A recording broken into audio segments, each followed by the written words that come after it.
মাহবুব আলম। বানানো হয় এটা একটা স্কেল মাপ আছে, মেজারমেন্ট আছে দিয়া, তারপরে লোহার শিক গরম করে তারপরে গায়ে করতে হয়। দেশ জুড়ে তোলপাড় ওয়ালটন ফ্রিজ কিনে আপনিও হয়ে যেতে পারেন মিলেনিয়ার।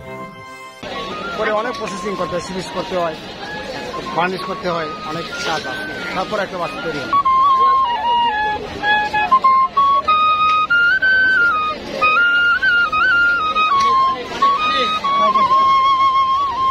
প্রতিদিন আসতে পারি না, মানে স্বপ্ন থাকলে আসি আর কি।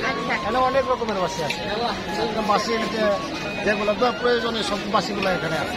মোটামুটি বিক্রি হয়েছে, গত বছরের তুলনায় কম।